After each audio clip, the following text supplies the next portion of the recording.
Good afternoon. It's again Tuesday with Renee at my True Nosh kitchen, and today we're going to be talking about a very interesting subject, mostly relating to women, and it is menopause and nutrition.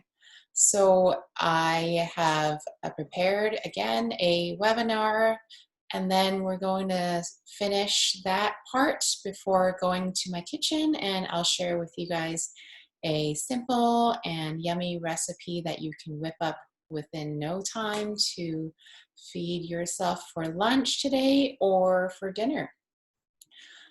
So let's share my screen and we're going to go into the slides. So I'm Renee, and those of you who just joined us, I do a webinar every week with DIGA, so the Disability Foundation, on Connectra Society's web page and Zoom. And I am very excited to share with you this topic because it really pertains to all women, and nutrition and diet and exercise are super important factors to manage these effects on the body as women grow older. I do have a clinical nutrition background. I have a master's in clinical nutrition, as well as I've been practicing as a private practice dietitian, and I've been a chef also for the last few years. True Nosh is my company that I created, so if you guys want to know more about me, visit truenosh.com. You can always email me after this session if you come up with questions with the email info@truenosh.com. So why we're talking about the topic of menopause? Well, it is a natural transition in a woman's life. So the end of the menstrual cycles coming to an end, and it really affects all women of all backgrounds, no matter what race, where you're from, and where you grew up. This is going to affect you, and depending on the age range, the average age for a woman to start transitioning their bodies to become in their menopause lifespan is around 51 years old, but that can really determine with like genetics, with your lifestyle and your diet choices. That can also be affected by medications, and also if you have any underlying diseases. It impacts your metabolism, right? So a lot of women in their 40s and 50s know that the metabolism are starting to slow down a little bit because they feel that in their everyday life, and this can potentially lead to weight gain. And these can cause changes in other things in your body, such as cholesterol levels and how your body digests carbohydrates, because your metabolism has slowed down. And sometimes your digestion and absorption rate also can slow down as well. So during this transition, the hormone estrogen in your body starts to decline, and it disrupts some of the cyclic patterns of estrogen and progesterone that you are so used to for the first part of your life. And you no longer need that much estrogen and progesterone because we're no longer in a childbearing age. Some risks and precautions for you to be considerate of, right? These hormone changes lead to certain of changes in other parts of your body, mainly bone density and lean body mass. And with the decline of lean body mass and bone density, women are at a higher risk of getting fractures. So this is very important because you want to concentrate on exercising and having some sort of weight-bearing activity also during your exercise regime. Many women experiencing symptoms such as hot flashes, so all of a sudden you start really feeling really hot and you're sweating profusely. And sometimes it's also disrupting for your sleep. So people may experience sleeping difficulty during this transition period. And this transition period may last up to 10 years too. So it is a big part of your, uh, you know, transition and life if it does last about 10 years. And you really want to see how you can manage these symptoms with diet and exercise. So some questions that I listed here is questions that you want to ask yourself leading up to this transition period, mainly around 40 and 50 years old. Am I getting enough exercise? Is the exercise including any weight-bearing activities like lifting light weights when you're doing your time in the gym or when you're walking around? You can like take something heavy with you, like a heavy water bottle, and when you're walking, just start lifting. And are you at your ideal body weight? So those of you who talk to your doctors or you have a dietitian that you see, everyone has a different ideal body weight that you want to maintain. And if you're within 10% of that, then that's good. But if you're seeing that you're creeping a little bit higher each year, you may want to look at what you can change to your diet and exercise activities to bring that down to within 10% of your ideal body weight. And it really pertains to your height as well as your muscle mass as well, right? And do you get regular body checkups? So do you visit your doctor annually, and do you get annual blood tests? Those are also important factors to see how you're doing with your cholesterol and how you're doing with your glucose levels. And that's something that you want to share with your doctor if things, you're feeling have changed in the past few months. And are you getting enough sleep, right? Sleep is also very important. If you have difficulty sleeping, a lot of different diseases can creep up. Some other risks. So menopause and the aging process changes and changes your psychology and physiology, right? So um, sometimes other chronic diseases are observed in postmenopausal women. And you really want to be really mindful when you are assessing how you feel and picking and choosing the different types of foods when you're grocery shopping. Exercise and nutrition really play a big role in preventing and treating of diseases such as heart disease, cancer, obesity, diabetes. Osteoporosis is a big factor, and depression. And these are all diseases that can be creeping up after this transition period if you don't take care of yourself. Other risk factors are medications. Depending on different types of medications you're on, you want to talk to your doctor to see and manage any symptoms that can lead to other forms of diseases during the menopause transition time period. And then genetics may be a factor too. So you want to understand your medical history, talk to your mother and your grandmother and see what they've been through. Lifestyle factors, right? If you're sedentary and you don't move around a lot, that can be very, very harmful during this menopausal period because you don't have enough lean body mass to make sure that your bone density doesn't decline. And then mental health issues. It is, we are living in a society today where a lot of people have underlying mental issues such as depression and anxiety.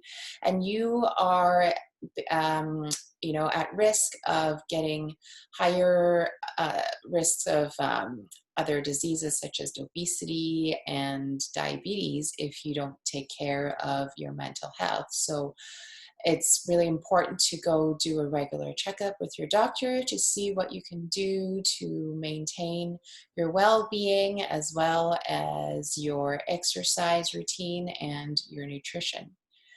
And then challenges women face are also creeping up in their midlife time period. And these are always some factors that may cause some sort of weight gain. Then weight gain can cause other issues such as obesity and diabetes and heart problems and cancer. How doctors diagnose that you are in this menopausal period is when they confirm that 12 months after your last period, that these symptoms can be affecting your health and that you are in the menopausal transition period. And you always want to be mindful and listen to your body when you are transitioning and follow up with your doctor or your dietitian to see what things you can do to manage these symptoms. Lean body mass is a really important factor for you to stay on top of. So, when your lean body mass declines, changes in your fat distribution because of hormonal shifts, because your estrogen and progesterone levels are coming down, can cause an overall weight gain. And this is averaged at about 1 pound per year for women, mainly due to effects of aging. And when you age, you tend to not move around as much. Therefore, you can decrease your lean body mass a little bit quicker. So decreased activity also loses lean body mass, which is a more metabolically active than fat. So those of you who are active and consistently being active have a much better lean body mass than someone who's always sitting around at a desk job and not doing any physical activity, because they are prone to having more of a muscle mass that wraps around their bones. And once you have that physical activity and that muscle mass built into your body, you don't lose that much bone density and you don't increase your risk of losing your bone density, therefore getting osteoporosis as you age. Women after the age of 40, as I said, lose about 1% of their lean body mass if you are inactive. So staying active is super important. This is kind of the underlying message of today's webinar, is how you can stay active while you are going through different symptoms of menopause. And it is very hard. So there are a lot of support out there, and we'll go into that in the later part of this presentation. So the diet, you want to focus on more complex carbs. And what are those? Are whole fruits and vegetables and whole grains. So try to avoid food and beverages with high fructose corn syrup and limit your consumption of sweet juices. Juices are not whole fruits, so you have to be mindful of that. If you think about it, and if you ever juice an orange, one orange maybe gives you about half a cup of juice, and one whole cup can be like 3 or 4 oranges. So you want to concentrate on eating the whole fruits and vegetables to add the protein and fiber that you need in your everyday life. Healthy fats. So we talked about healthy fats in a previous session, and I urge you to go back to look at some sessions that we talked about previously every Tuesday. So look into the Connection Society's Facebook and YouTube channel to look at my previous presentations and go through that healthy fat session. And that's really important to understand what fats are good. We'll talk about that later on too. I'll give you a little bit more examples. But omega-3 fatty acids, we learned that that was because, the number 3 carbon in the fatty acid chain, and that's why it's named the omega-3. But you do want to cut back on the saturated fats from red meat and fatty poultry and some high-fat dairy products. Eat less of deep-fried foods and fatty ground beef. You can easily choose a higher percentage of lean meat, ground meats, right? So it says on the packaging, so make sure you read the packaging. And Meats such as sausages, hot dog, bratwurst, chicken nuggets, chicken wings, those are things that you should be mindful of. And there are a lot of saturated fats and trans fats in those types of foods that you want to avoid. Whole milk might not be a best choice for women who are in their menopausal transition period. And chocolate that are high in sugars, those you have to be mindful. Make sure you read the back of the labeling to see how much sugar there is. Remember, we talked about 15% is too much, so you want to always look at the carbohydrate and sugar percentage, make sure it's under 15%. And dressings and sauces, those are also important because they are not really considered a food, so they add extra calories and fat and sugars to your diet without you even noticing. And then pastries, donuts, and candy bars, those can also be limited in your diet as well. And proteins, you want to focus on lean meats. We talked about that. You know, you can look at the packaging, make sure you look at the percentage of lean meats versus fat in your ground meats and poultry. And then, you know, lentils are great. So lentils are in the family of pulses. So pulses are beans, lentils, chickpeas. All those things are really high in protein and fiber.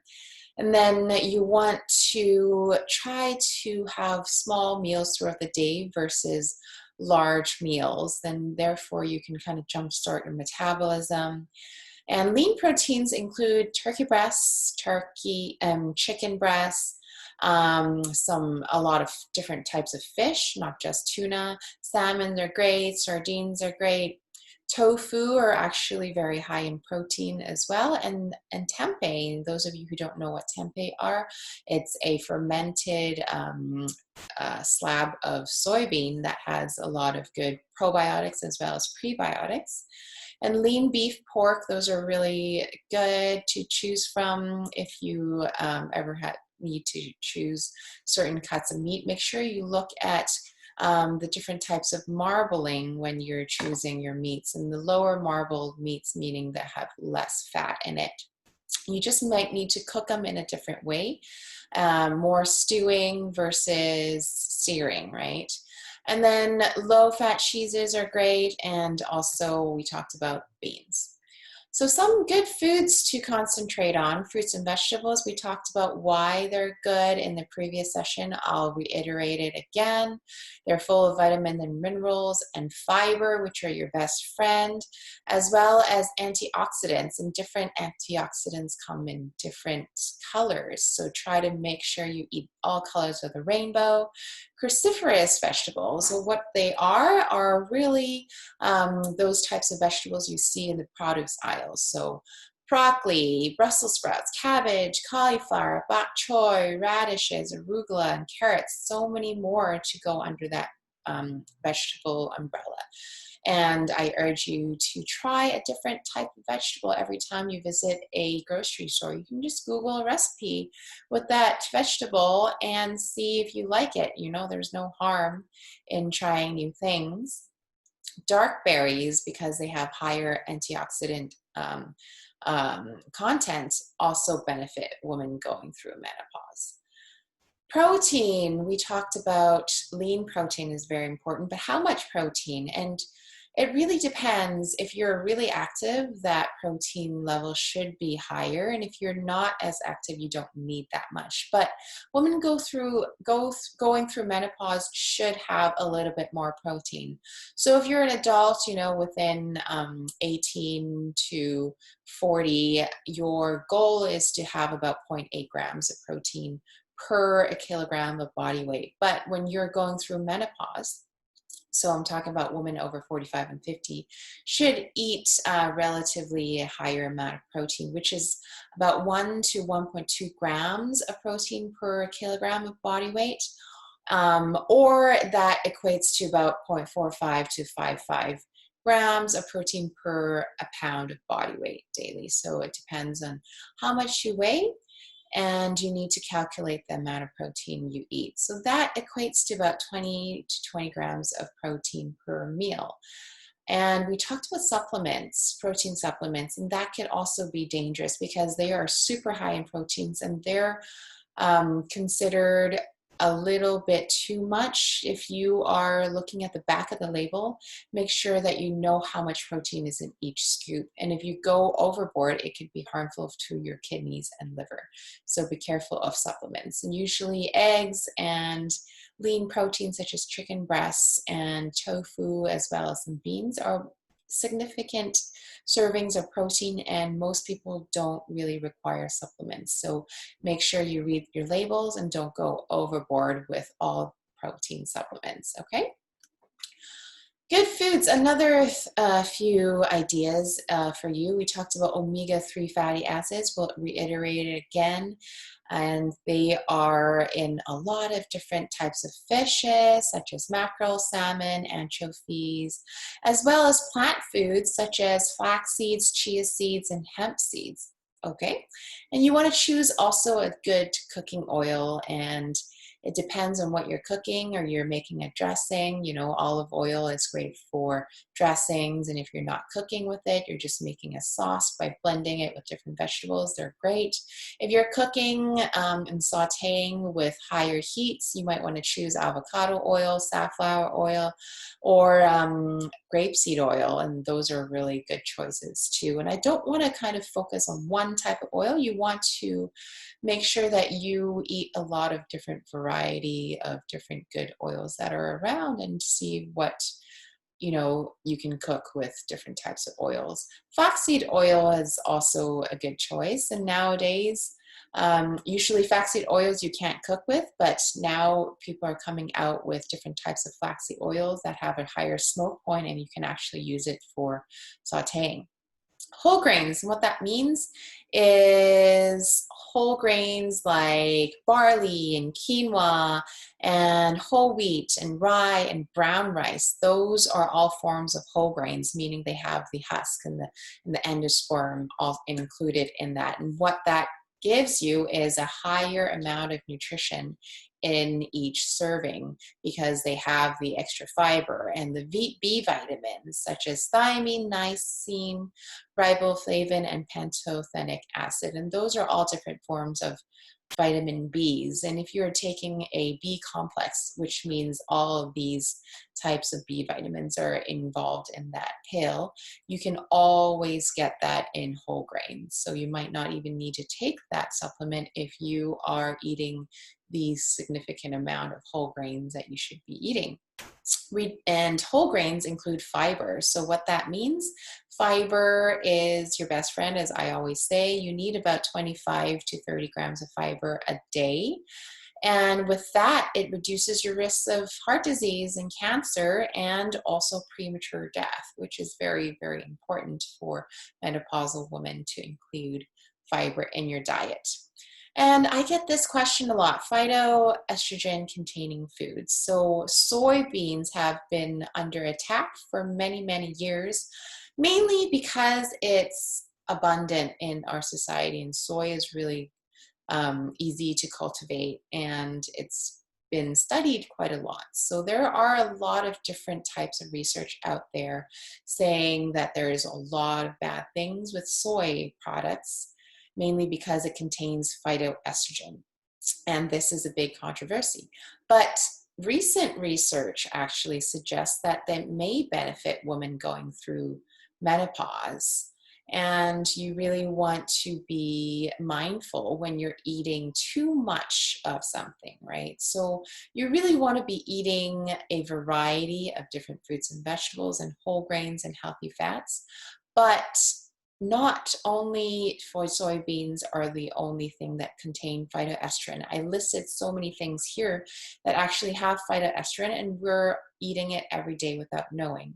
So I want people to understand that Asian culture has been relying on soybean for thousands of years, not only hundreds of years. But that is a staple in an Asian diet, and we are not the population that have the highest cancer risks for women. So soybeans may have been thrown under the table a little bit too much. So you really need to eat a lot of soybeans. I'm talking about like 5 cups a day to have any significant impact to your estrogen levels. But recent research has actually shown that phytoestrogen can be beneficial. So what other foods that are containing these phytoestrogen are chickpeas, as well as peanuts and flax seeds. Flax seeds are also great in omega-3 fatty acids and fiber. Barley is super yummy, so you can mix it with your rice to increase your whole grain and fiber intake. Grapes have that. Grapes and berries are full of antioxidants. Plums also are really great, and also a high antioxidant containing food. Red clover is not really a food that we eat, but mostly you can see it in supplements. And teas, so both green and black teas have phytoestrogen, as well as a lot of antioxidants in the teas. And there are many, many more. Physical activity. So this is kind of the underlying message of today's presentation. We talked about physical activity so many times in my previous sessions. This is another reiteration of how important exercise should be for you to keep your body fit, strong, and healthy. So I'm not talking about vigorous activity. I'm talking about light jogging and cycling and even doing house chores and gardening. And this has been shown to improve your mental health as well as physical health, and also can also help with your general circulation. And exercise is super important because it increases lean body mass as well as bone density. And those go hand in hand, lean body mass and bone density. And with those not declining, you will decrease your chances of getting osteoporosis. And when you do happen to fall by accident, you won't increase your chances of any bone fractures. Muscles, building muscles is very important. Even if you're 40 and 50 and 60 or even older, keeping a good muscle amount in your body can protect against obesity and also promotes insulin sensitivity. And with that, it decreases your chances of developing diabetes at an older age.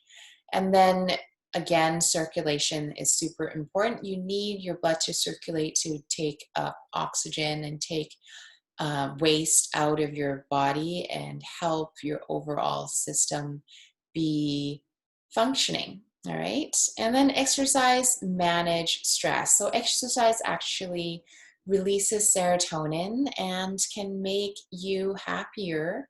And therefore, it can alleviate any mental health symptoms that causes anxiety and depression, and it can also help you sleep a little better too. Muscles play a very important role in preventing chronic diseases, especially as we age.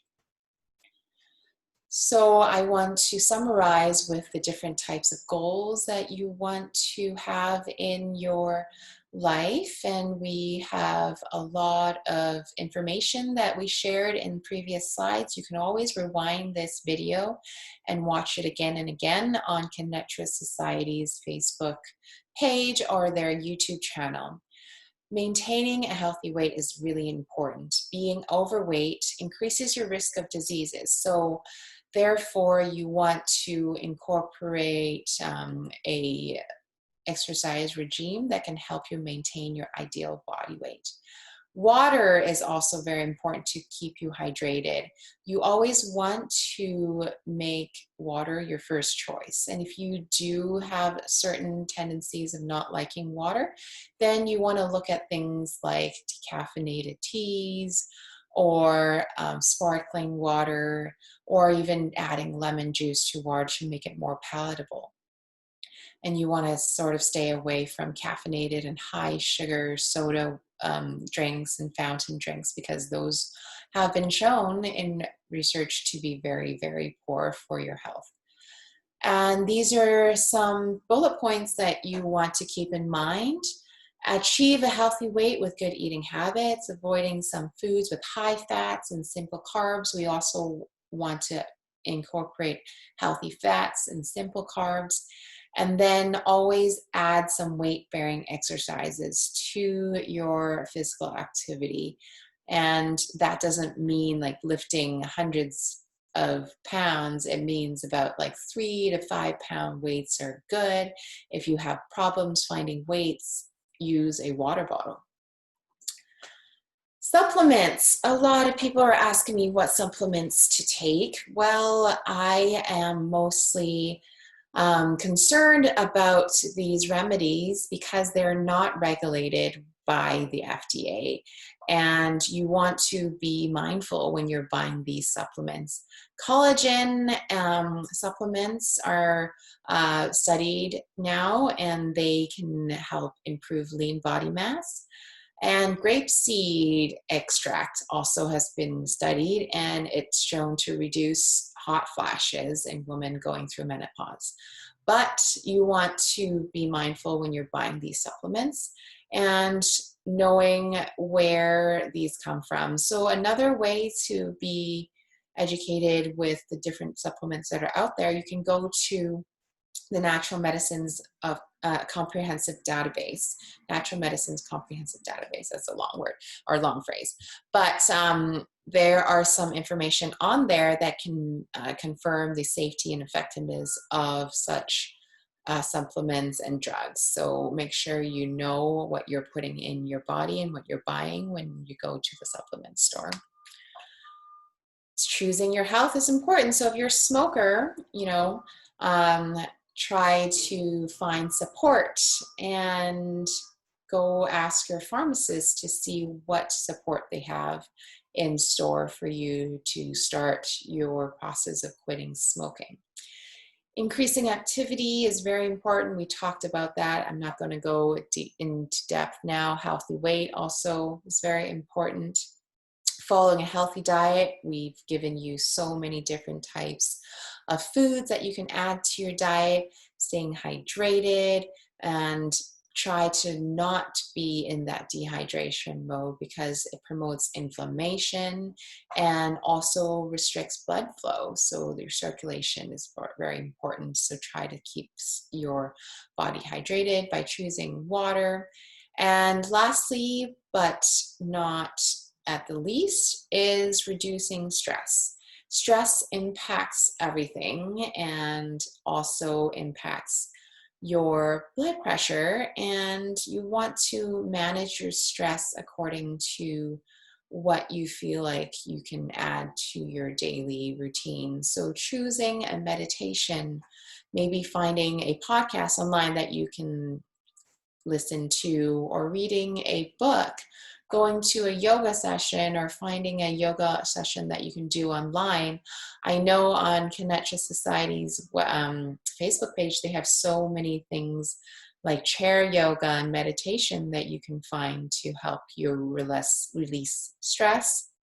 And then even gardening or spending time in nature can also help too. And sometimes talking with a good friend or a family member is a good way to release your stress. Then maintaining a healthy lifestyle is always more than just one pill or one food or one nutrition, one nutrient, and one lab resort or one exercise. It really is having variety in your lifestyle, being mindful of what you're eating, asking yourself questions. And when you're going to the grocery store, ask if this is good for me and if this is going to make me happy. And when you're visiting your refrigerator, ask yourself if you're just bored or you are actually hungry, or if you're even just thirsty. Always talk to yourself and give yourself time to digest and eat. Chewing a little bit slower can also help that. Chewing things can help your stomach talk to your mind, because it takes about 15 to 20 minutes for your stomach to tell your mind that you've eaten something. And by the time you feel full, you might already been full 20 minutes ago, but you kept on eating, and therefore you don't need those extra calories. An overall lifestyle is what makes the biggest difference to your health. And reading your labels. We also had a whole section about nutrition labels and nutrition facts and ingredients and why they're labeled from the beginning to the end, and how to read the percentages when it comes to your daily value. And health claims in the front of the package doesn't mean this package of food is super healthy. It can also have hidden refined carbohydrates and sugar and sodium in the package. So you always want to examine the nutrition labeling when you're buying certain types of foods. And there's a good website on Health Canada that can actually be very, very good for you to read too. And we have that website down here. Prevention is always the key. So we have so much support in BC. You can call 811 anytime and be asked to talk to a dietitian or a physician. And their website is full of health information. And BC dietitians, so there are so many dietitians that specialize in all types of different body functions and also types of diseases, as well as different practices. You can find dietitians on bcdietitians.ca and submit a question, and we will try to answer you as quickly as possible. Okay, so now we're going to go into our kitchen. This was a long presentation, but I feel it's very important. So right now we're going to do a really easy recipe, and this is going to be quick and yummy at the same time. I have a helper today. Her name is Saudri. If you want to say hi, you can. Hello.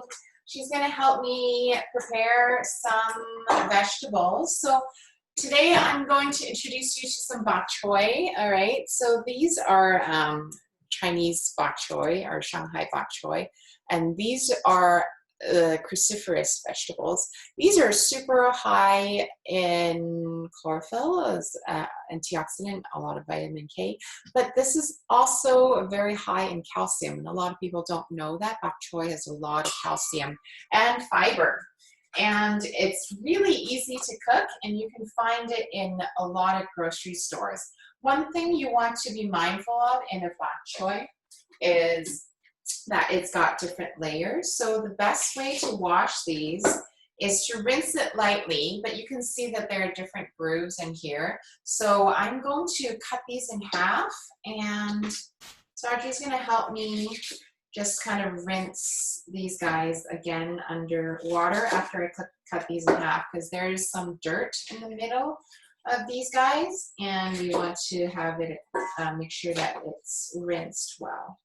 Okay, so I'm just going to cook about 2 cups of vegetables. You want to make sure that fruits and vegetables are 50% or more of your daily diet, and that way you can make sure that you get enough fiber in a day. And fiber, as I said again and again, is your best friend. So this is enough, so maybe you can wash that for me. Thank you. We're going to be using a vegan style oyster sauce that I make, and this one is full of kelp and mushrooms. There's no sugar in it. It's got more fiber and about 15 times less sodium as your regular oyster sauce out there. And we have some hard tofu. So this is an extra firm tofu that you can buy. And a lot of times in Canada, you can find non-GMO tofu, okay? And you want to look for that marker, and that's important. So I like using extra firm tofu because it keeps its form, and it's super yummy, and you can have more substance, right? And also it has a lot more protein in this than other softer tofus, and it doesn't turn into mush when you're cooking it. So I'm just going to cut little slabs of tofu that I can sear and make crispy, and it's going to be super yummy after we cook this. So all right, so I'm going to turn on my pan. Over here I have a searing pan, and I'm going to add a little bit of oil. So I'm using some sesame oil today. And you're going to just make sure that you have enough oil to cover the pan. I have some tofu, and then I have a gourd here, or squash, from Vita Farms in Richmond. So I'm going to use a little bit of that for my starch. And you don't always have to eat rice with, you know, certain dishes. This is squash season, and when you go to your local farmers market, you can always find zucchini and different types of squashes. You can substitute this with butternut squash or acorn squash or kabocha squash if you can't find what I'm working with today. So what I'm doing is also cutting it into little slabs, and I'm going to sear it at the same time as the tofu and make a really beautiful dish that I'm going to present to you in one plate. So be careful of your fingers. These are a little bit hard, so you want to watch wherever you're cutting, right? And you don't want to cut too thick, or else it takes a while to cook.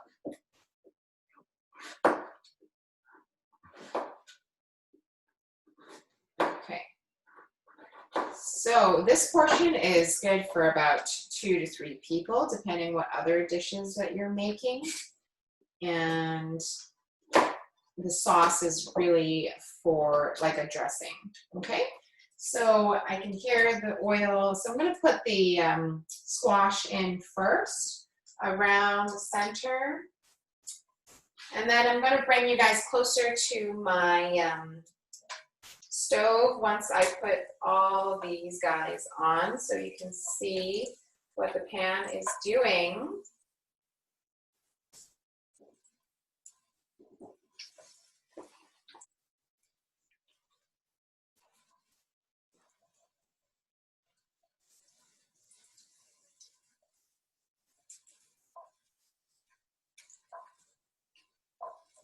Okay, and then just going to use half the amount of tofu.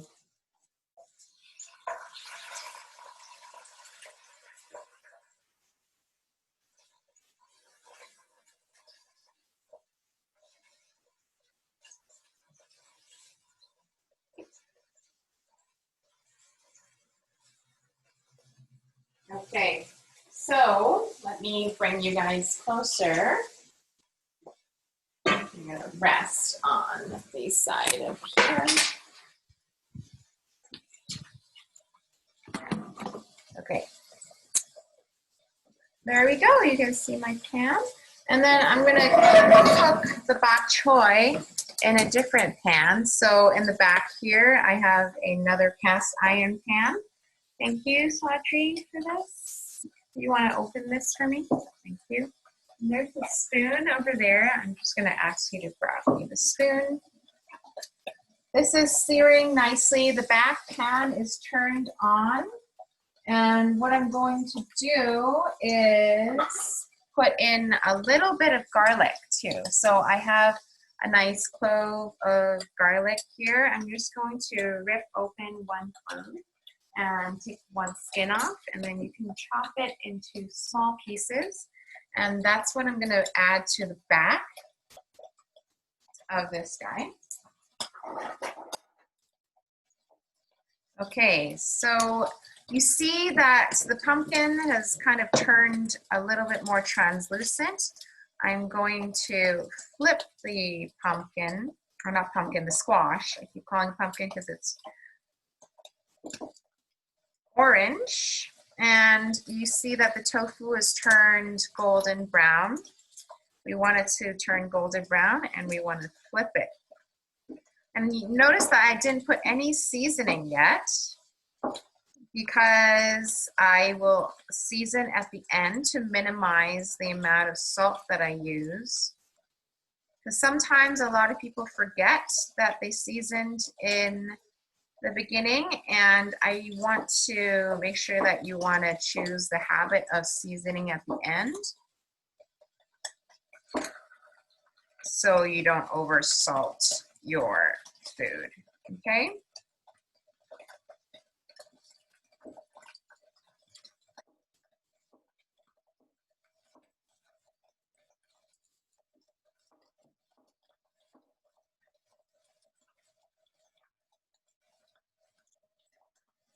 And for those of you who are eating meat, you don't have to use tofu. You can also do this with chicken breast as well. And pork tenderloin is good with this recipe too. So the back is hot now. I'm going to add a little oil to the back. And what I'm going to do is actually adding the bok choy first, which is interesting to a lot of people, because the bok choy takes a little bit longer to cook. Thank you.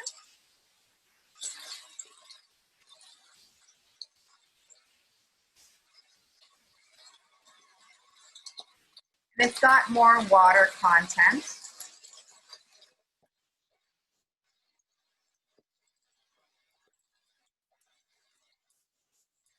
So then I will add the garlic at about halfway that I see the bok choy leaves have wilted and some of the liquid has evaporated. The garlic actually burns quickly if you add it too early, so we don't want that burnt taste in the garlic. So I'm going to add the garlic usually in the middle of cooking the bok choy or any vegetable per se. All right, so the tofu is actually done, and I'm going to flip the squash over one more time. And it also looks like it's done. So the thinner the squash is, the faster it cooks.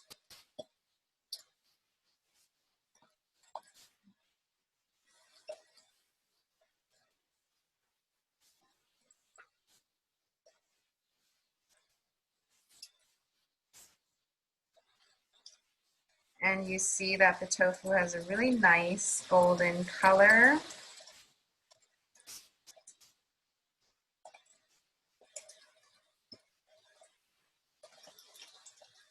And everything should be done at the same time.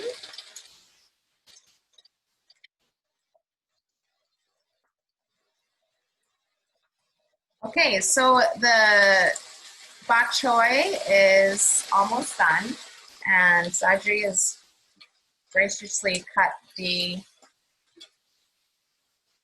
garlic for me. So now I'm going to add the garlic to the bok choy, and I'm just going to saute this for another minute, and then we're done. So I'm going to grab a nice plate to plate this dish on. And then we're going to put the vegan oyster sauce on top of the bok choy when we turn the heat off. And it doesn't really need to be cooked because it's already ready to eat. Okay. So I'm going to go grab a plate now.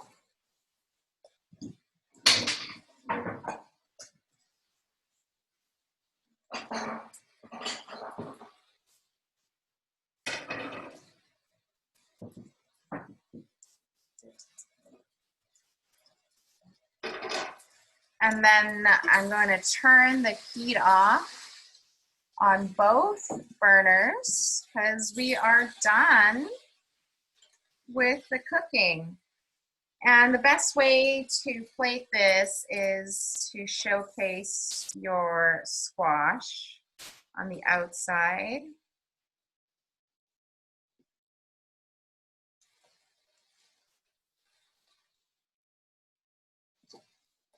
And then after I plate this, I'm going to sprinkle a little bit of salt and pepper, and if you like spice, you can add some paprika to it, and also some garlic powder if you wish.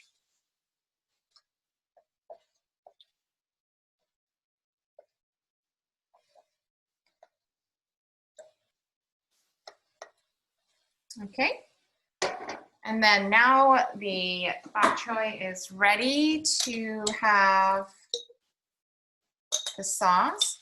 So a rule of thumb is each cup of vegetables, you have 1 tablespoon of my sauce, and you just toss it around.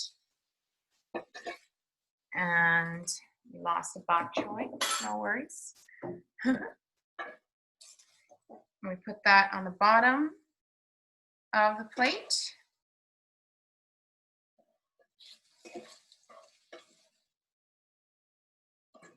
And this acts like a little platform for your tofu to rest on.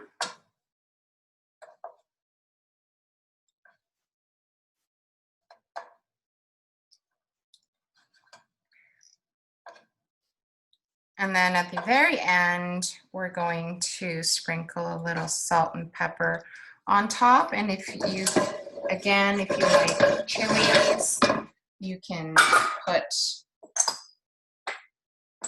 a little chili powder on. So using your fingers, you can kind of feel the salt and pepper on top. A little bit of that. And then I have some chili powder that I'm also going to add on top.